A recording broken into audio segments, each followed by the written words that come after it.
Video করছিস? হ্যাঁ, না ভিডিও করিনি গো। হ্যাঁ, এই দেখো বন্ধুরা, আমি কি করছি, আলুর চিপস বানিয়েছি। এটা আলুগুলোকে এরকম পাতলা পাতলা করে গোল গোল করে কেটে একটু নুন হলুদ দিয়ে একটুখানি সিদ্ধ করে নিয়েছি, মানে ভাপ তুলে নিয়েছি। খুব সিদ্ধ হলেও আবার হবে না, এরমভাবে চাড়াতে গিয়ে ভেঙে যাবে। এবার একটু সিদ্ধ করে নিয়ে জল ছড়িয়ে নিয়ে, আর এই যে রোদ্দুরে দুটোই মানে জাল থলের বস্তাকে ধুয়ে দিয়েছিলাম প্রথমে, এইগুলো দিয়ে এবার এই যে চাড়িয়ে দিচ্ছি একটা একটা করে। এটা পুরো শুকিয়ে একদম খনখনে হয়ে যাবে একদম। এবার সেটা তেল দিয়ে ভেজে খাবো। এটা আলুর পাঁপড় বানানো হচ্ছে, আলুর পাঁপড়।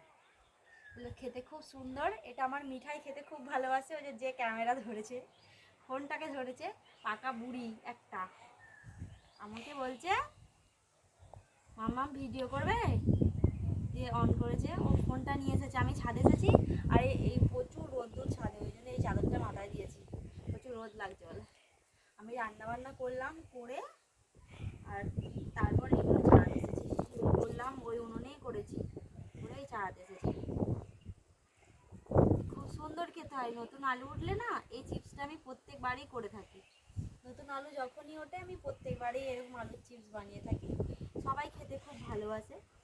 এটা সন্ধ্যাবেলা এই বিকালবেলা টাইমটা একটু ভেজে দিই মিঠাইকে, ও খায়, খুব ভালোবাসে, ভালো খায় ও এটা। তো এই নতুন আলুটার এই আলু চিপসটা না খুবই ভালো লাগে।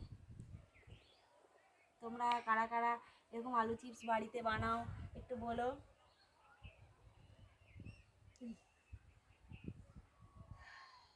তো চলো, টাটা। বন্ধ কর ফোনটা, বন্ধ কর, বন্ধ কর, বন্ধ কর, বন্ধ কর। এই দেখো আমার আলুর চিপসগুলো।